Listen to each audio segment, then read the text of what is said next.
For the first time in its history, Engage OK, the state's annual public education conference, was held virtually.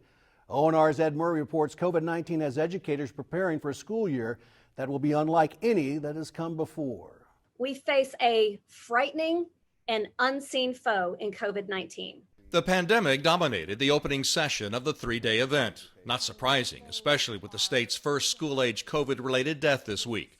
State Superintendent Joy Hoffmeister saying in a statement, students need to learn. We want schools to reopen this fall. But for that to happen, it is critical that Oklahomans take decisive actions now to mitigate spread of the virus. Wearing a mask around other people is a small sacrifice for the sake of literally saving lives. We owe it to our children, teachers, and staff for them to be able to go to school knowing that strong safeguards are in place for their safety and well-being. So I'm kind of nervous if we were to go back, and I'm curious to see how that environment would look like. Kel Pinkston of Putnam City High School is a member of the Superintendent's Student Advisory Council. Most of these student leaders feel in person is better in any situation. I think school should open up. It should be up to the student to decide whether he or she should be able to go to school. And I think the state should at least provide that opportunity for the students. I know I spoke to my counselor and she said that some of the kids came back and they just weren't themselves. They weren't who she saw, because they're missing that interaction and that care and, just that interaction of being at school and knowing somebody cares and knowing somebody's trying to, push you to be better, because they don't always have that at home when they go back. The conference also addressing another huge issue, the learning loss caused by the spring shutdown and the need to return to basics. We must teach our academic standards in math and reading and social studies and science, etc., the arts, to give our kids the well-rounded, competitive education they deserve so they are ready for their future.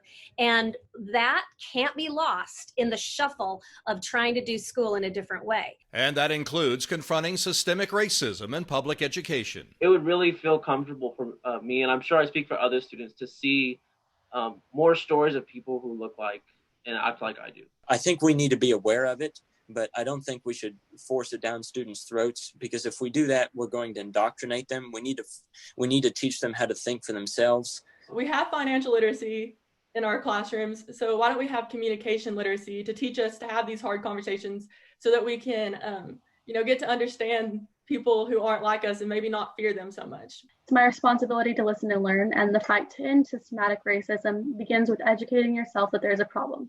I think many of us would do well to remember that. The following workshop, Teaching the Tulsa Race Massacre. Context of the times a crucial factor, like knowing Oklahoma's policies mirrored those of deep southern states. I think it's very important that you have the white patrons coming in. I think that's important for kids to know that they were coming in and being patients of the doctors and coming to the businesses and the theater and things. And I think if you think about it, that was kind of a threat to the status quo, that people were coming and commingling in these spaces. I would always, let my students know from the very beginning, these are the things we're going to talk about this year.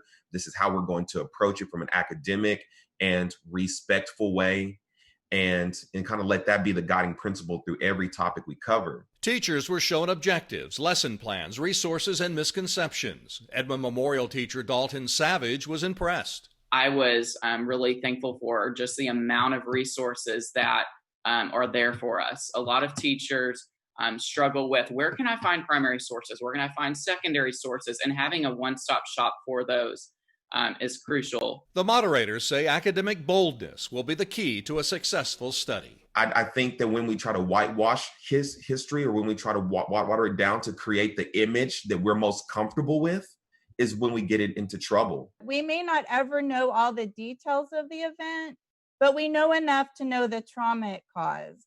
So we're exploring, we're learning, we're finding new documents. And so just know that it's an evolving story, and there'll be pieces to add to it as we go along. That's especially true as we approach the massacre centennial. Ed Murray, the Oklahoma News Report.